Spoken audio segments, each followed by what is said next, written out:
This is the first episode we're going to be shooting on the Dog Breeding Chronicles questions and answers. The questions that you guys have been dropping in the comments, because obviously we don't really answer comments because me and you are so freaking busy. So today's an episode that we will be Q&A, all the comments that you guys have made. We're going to cover the questions real quick, all right? Not all of them, but we'll try to hit as many as we can.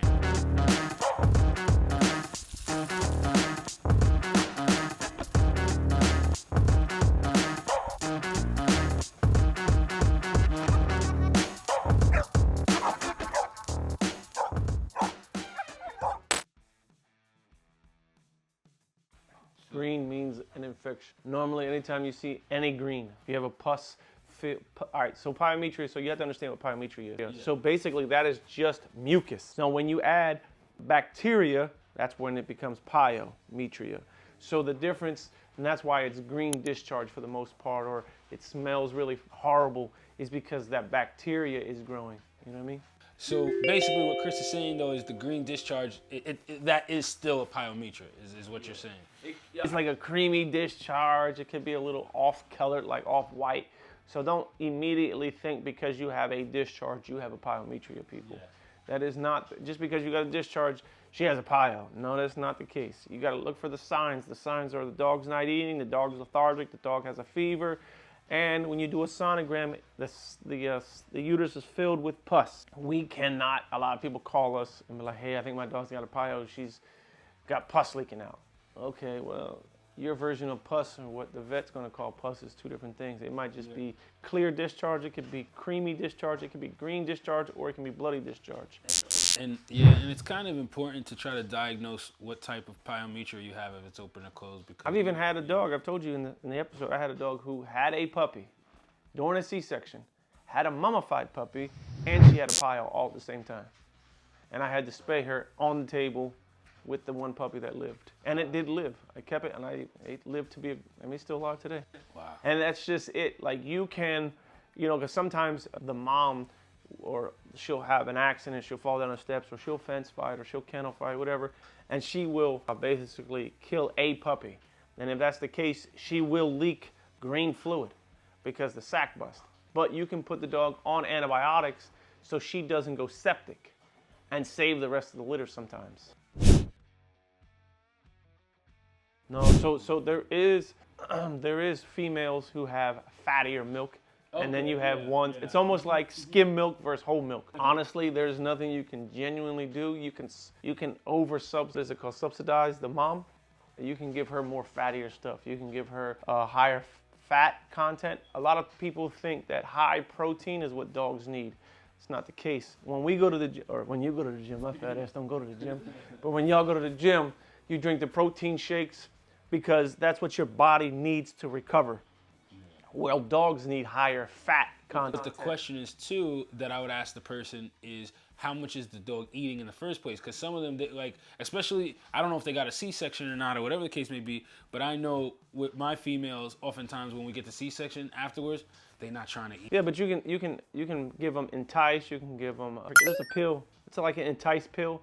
It's really small. You can give it, and it encourages appetite, makes them hungrier, not a suppressant. It increases their appetite. So you can try that. But for that dog, I would try to give that mom higher fat content, like raw fat. You can do salmon oil, anything that you can find, Dine, what's that called? Gold, liquid gold, anything that's very high in fat. Because the more fat she can consume, the fattier her milk becomes. And then if you try everything and it's not working, then at that point, then I would probably... The puppies are healthy. That's the thing. The puppies are healthy. They just have, like, you'll see some people's, everybody thinks they like this fat, healthy. They look too lean. The puppies just look leaner. And it's like, man, them joints look skinny because you're used to having a mom who has really rich, fat milk. Yeah. So your puppies are really fat. Yeah. So when you have a mom, they're not all the time. You might get one or two in your lifetime. It's like, man, these puppies are skinny. But they're very active. They're very, You know, they don't, vigorous is the word they would look at. We aim, like a lot of people, let me rephrase. I know a lot of people aim to have fat puppies, but in all actuality, I mean, fat puppies are the ones that you got to worry about flat chest. Yeah, they don't get up fast enough to yeah, start you know, walking. becoming swimmer puppies and all that stuff. So having that healthy balance of in between is really what you're aiming for. You don't want to overly Yeah, fat see, when puppy. my puppies get about 2.5, 3 weeks old and they start getting too fat, I actually start taking mom out. And I lock her up at night. Wow. And I mean, yeah, it's a little bit of a bear because the puppies are a little whiny sometimes, but that's what I do to lean the puppies out some. But she has the opposite problem. Yeah. Her problem is the milk, her mom's milk, either she's not producing a lot, so she needs to eat more. Well, here's the best advice I would actually tell them. Make sure you're weighing the puppies in grams. And as long as they're going up in weight and they're not like overly crying all the time And they're vigorous. Yeah, and they're maintaining their vigor, but they are going up in weight, you should be all right. As long as they don't look like, as long as it's not something that looks outside of the norm, you should be all right. I mean, yeah, physically he can. I mean, I don't know, you know, anytime a breeding like that, you have to make sure that he wants to breed the son back to the mom. You know, she's going to dominate the gene pool at that point because she's 75% of that gene pool. Now with that being said, you have to make sure that mom doesn't have a heart condition. She doesn't have any heart issues. She doesn't have any hip issues because now her genes, without a shadow of a doubt, are 75% of that gene pool. Yeah. So if you say you have bad hearts and you breed her son back to her, there's a 75% chance that those puppies are going to have bad hearts. But if you have good genetics, yeah, they've done it in the past. That's how you lock traits in, yeah, very fast. Like there's some people overseas who breed mixed breeds. We'll just say it, yeah, like that. They'll mix breeds. Breed a Frenchie, say long-haired carrier to a chow chow. Okay. Now we have long hairs. Now the fastest way to get it to look the fastest like a Frenchie is you breed her right back to her son, because now she's 75% of that gene pool, and now you'll get more of a Frenchie look. So the other thing that I was gonna say too is, and we covered this on the inbreeding and line breeding episode, is the fact of like you just said, right? There's a lot of people who are super against inbreeding. Actually, this is two parts to it. The first thing is, I would ask is like, what is your purpose in doing that breeding? You know, taking the son to the mother. Like, there should be a purpose in every breeding that you're doing. You know, what is the purpose? What am I aiming to get out of it? So the real question I would ask is, what is the purpose in that breeding? And then the second part to it is exactly what we've been talking about in that episode, was that if you inbreed, there's a lot of people who will say, oh, you get unhealthy dogs because of inbreeding. But you're only bringing out the genetics that you already have. So by inbreeding, that doesn't necessarily turn your dogs into like sickly dogs. It's stuff that was already in the DNA of your dogs. So if you have dogs that, like you just said, with the whole heart scenario, I'm not going to reiterate it, but exactly what he just said with the whole heart thing, it's going to come out. But if you have dogs that don't have that problem, then it theoretically shouldn't, you know? Yeah, I just recently had a issue with Giardia. I had gotten a dog. So this is a tad bit of information I had to learn the hard way. So Oregon and Washington are the largest offenders of Giardia, and it is rampant because it's so wet there. It's so it's so wet and moist there. Damp. So it's damp. So that is the breeding grounds for Giardia. Wet, still water, like standing water. So that's where it comes from, you know. And then the dog, what's it do? It's thirsty. It goes out there, it licks it, it drinks it because I'm thirsty. So now the dog has Giardia. And then you cure it, and then it comes back. Then you cure it, and so it builds up a resistance. So I physically had to give the dog Drontal 3 days in a row, simultaneously giving Panicure 5 days in a row, and had the dog on Metro all at the same time. Wow. Under a vet. That was literally from a veterinarian. That wasn't something I made up. And I'm thinking, it was expensive, man. But thank God that, you know, I will tell you this, guys. Drontal's very expensive, but I highly recommend you talk to someone that can, like a veterinarian, or maybe even us, maybe, that we can get compounded Drontal. It makes it a lot cheaper, bro. Yeah, yeah, I mean, you get what you pay for, you know? I mean, essentially, Drontal, I mean, regardless of the price, I would still pay it personally, because it's that good. You know, it really works. I mean, you want to talk about, if you want the best dewormer, it's the best, you know? So yeah, I mean, they could do that. I mean, that's 3 days in a row, or she can do Panicure. If Panicure is a 3-day preventative, it's a 5 to 7 day cure. There's a difference. So if you have an issue, you're supposed to give it for a longer period of time, and then repeat it 2 weeks later. Well, I think your vet had actually said that, like, yes, you could do Dronto for 1 day and be cool, but if you are really trying to, like, thoroughly flush that dog out of parasites, do it for 3 days. And that's what we did for the African Mastiff Zaza. We were just like, hey, you know what? She's the one. Her and Mercy are the dogs that really lick up on my son. They're all over my son, licking on his hands, licking on his face. I was like, we're doing them for 3 days just to see what happens. And I mean, especially her being the newer dog, we saw some worms, man. We saw some worms. That stuff really, it works good. So before you answer this, there is dogs. He's saying a Merle dog. Now, ivermectin cannot be given to every breed of animal. So I can't tell him yes or no. Yeah. Because Catalua, I think, is one of the dogs that cannot take it.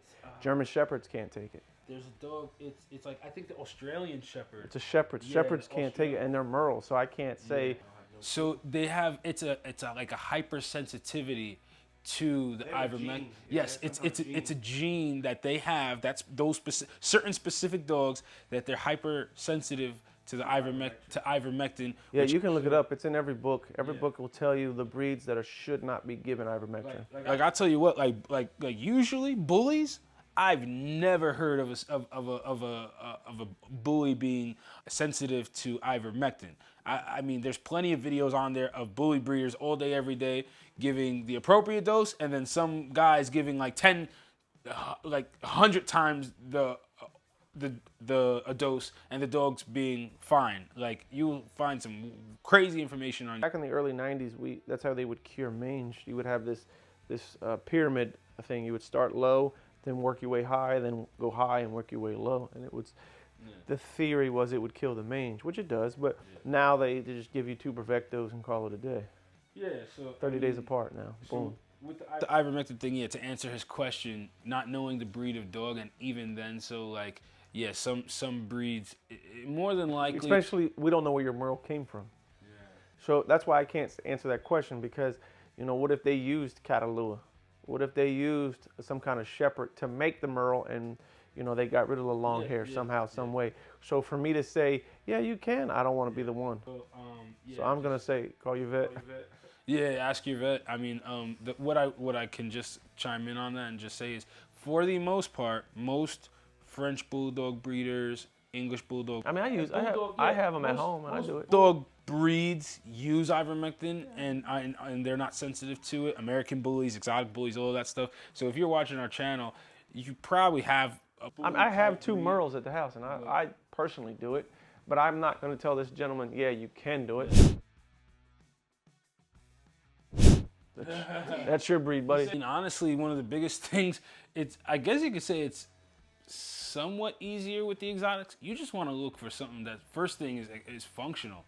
There are so many exotics that, I mean, you can clearly look at the dog and see that the dog can't even walk properly.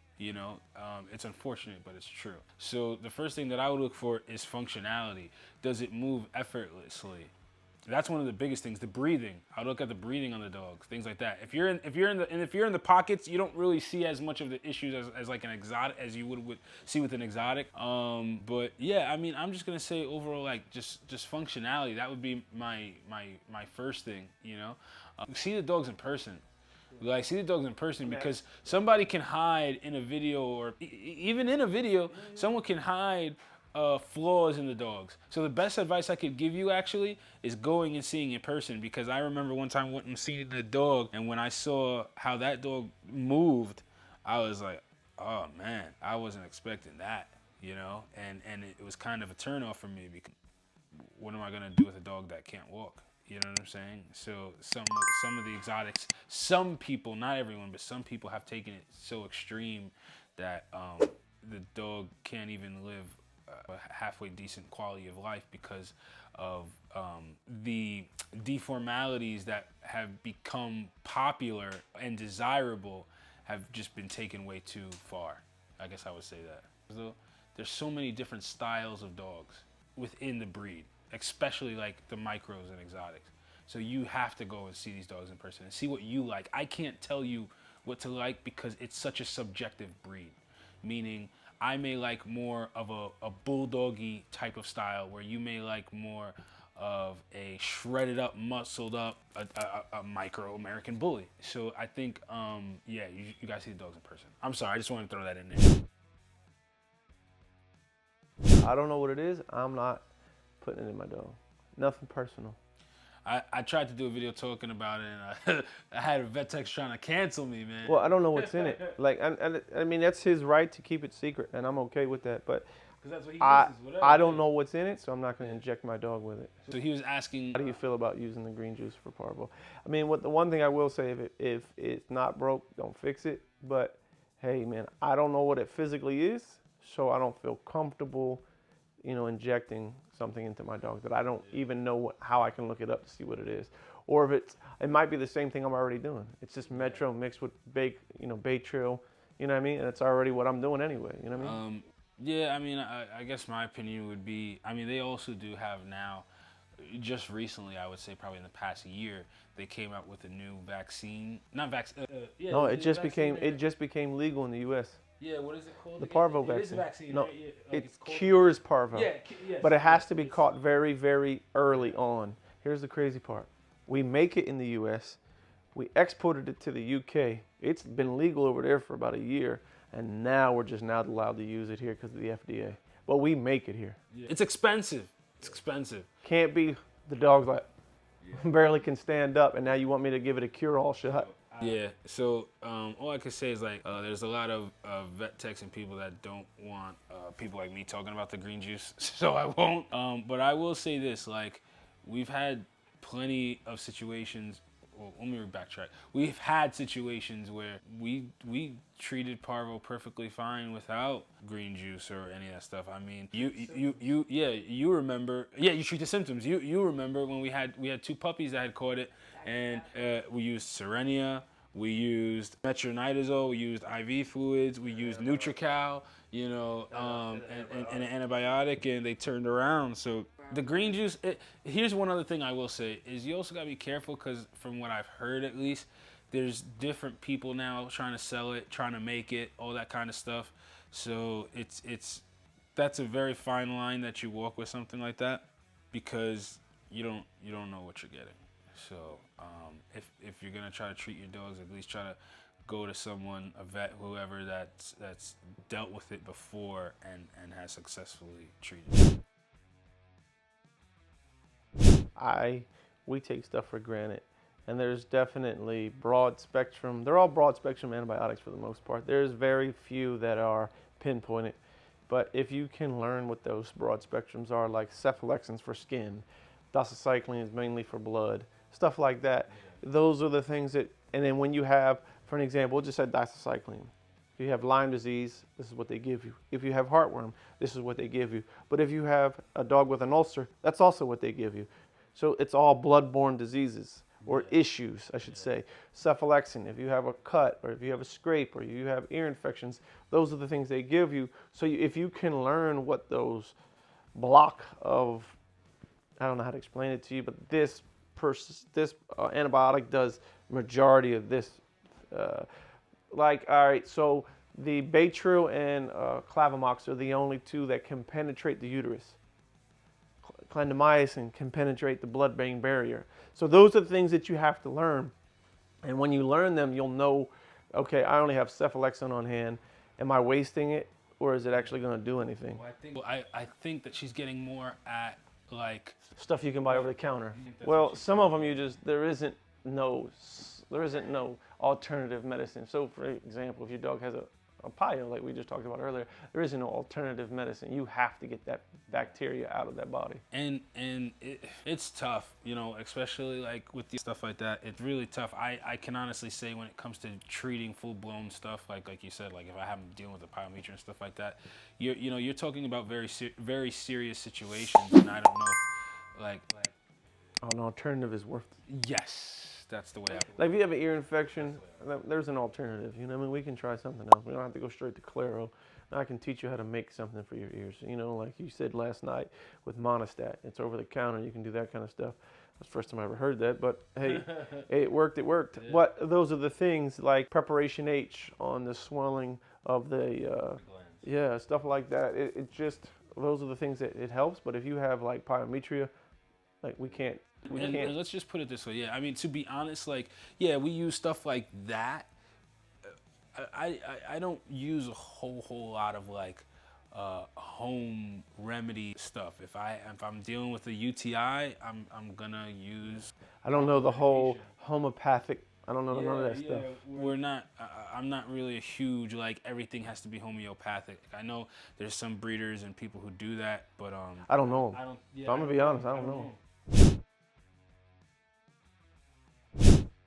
All right, I don't think if you go any further than 3 generations back, you're basically, unless it's in there 5 or 6 times, okay. But if it's in there 1 time, yeah, that's a marketing tool. You know what I mean? If you're 3 generations back, do you even know what your great-grandmom looks like? I mean, granted, do you look anything like your great-great-grandma? You know what I'm saying is, it's when you go so far back, unless we'll just say Dax, because it's a really popular dog. If he's the great-grandfather all 4 times, then it has an influence. But again, the pedigree is only as good as the genetics that transferred. Michael Jordan is a phenomenal basketball player, the best that's ever played.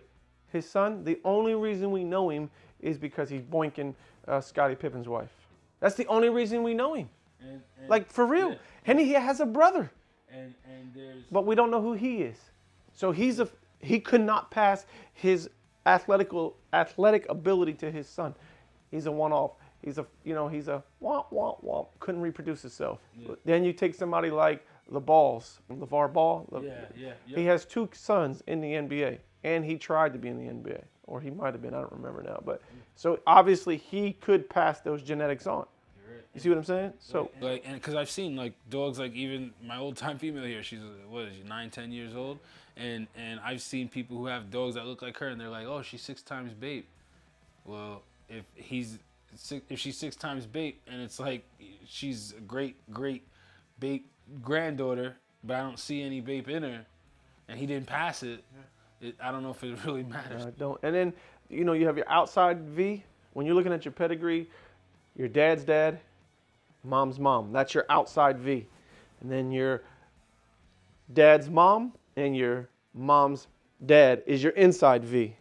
So when you're looking at a pedigree, you have 1 generation, 2 generations. Your second generations, this outside portion is what I was told. This, always pretend like you're breeding them 2 dogs together. That way, the grandmom and the granddaughter, the grandfather and the grandmother, pretend like you were breeding these 2 dogs together. And that's how you get consistent.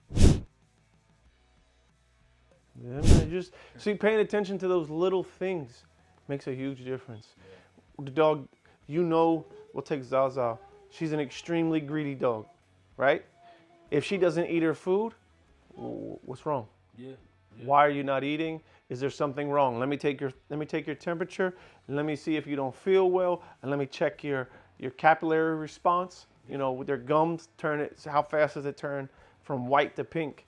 Like, what's wrong? Is she lethargic? If you pay attention to those 3 things, just those 3 things, I promise you will save a dog's life. Yeah. Early diagnosis of anything can save even your own life. If you don't feel well, now this is coming from a man who doesn't go to the doctor for absolute shit, but I can tell you when every dog in my house don't feel good. For an example, if you take a dog who had absolutely solid stool yesterday, and now he's like painting the kennel floor, obviously something's wrong. He's not eating. He's got diarrhea really bad. He's lethargic. All right, something's wrong. Something is not normal. When they go away from their normalcy, something could be possibly wrong. Not all the time, but now keep an eye on them. Isolate them. Make sure you pay that dog individually more attention. That could save his life. Not just, oh, he'll be all right. No, he's telling you. Just like when dogs' hair stands up. When you walk into them too fast, that's their mechanism of defense, their first line, that they're uncomfortable. Now the dog The second one, he might bite. He just told you he might because his hair stood up. It's the same concept. Hey, he has diarrhea, he's not drinking. He has diarrhea, he's not eating. Let me check his temperature. I mean, these are simple things that we can do because in the end, we don't pay the ultimate price. The dog paid the ultimate price with his life because why? We did not do something as simple as take the dog's temperature. And I think, yeah, I mean, I guess based down to Gina's comment, you got to have somebody who's watching the dogs, making sure they get their necessities, and then you have the person who, or maybe the person is too in the... But here's an example. Ear infections. They're really common. Your dog doing this all the time, you don't pick it up. Okay, you don't get it, whatever. Starts scratching its ear. Now it's got a big-ass sore in the back of its head. You didn't pick it up. Next thing it does, now it has a hematoma, and it's shooting blood all over your house. You see what I'm saying? If you would have picked up on the very first sign that the dog was shaking its head, we wouldn't be in the spot where you had blood squirting all over your living room. Exactly. Okay, you missed that sign. Now he has a bald spot in the back of his ear because he went like this the whole time. And you didn't see that? Like, come on, you didn't see this huge bald red spot in the back of its ear that might even be like scabbed over at this point. Now you have blood squirting out of his ear, and now you want to panic. Oh my God, his ear is busted open. For me, this is what I do. I know everybody who's watching this should have watched a boxing match or a UFC match. Every morning you run your hands through his hair. Hey, little man, you okay? You know, pull on his ears just a little bit to see if they're sensitive. Same thing you do with a dog. You run your hands over the ears to see if they're sensitive. And he does that. Oh, why? Man, what's the matter, man? You know what I mean? You run your hands down their back. See if you feel any scabs that you physically can't see in their hair. Oh, what is this? Dry skin, or it's a first reaction to an allergic reaction to the food. All right, I need to switch off this food. You know, if you have puppies, if you do that, you feel their teats. Oh, why is this one hard? If you caught it day one, put them on antibiotics, you can avoid mastitis. First, it busting open or making the other puppy sick. Yeah, exactly. I've had people that that message me online and they're like, what can I do for this mastitis? And it gets, I mean, full blown. Where for me, never had it gotten to the point that, because anytime I you know, when I'm whelping puppies, I'm checking. Is her nipple hard? Yeah, but that's just it. If you do that in every incident, if you do that in every portion of the dog's life, you do the same thing with yourself. The only thing is you can tell yourself, man, my ear kind of hurts. My gums kind of hurt.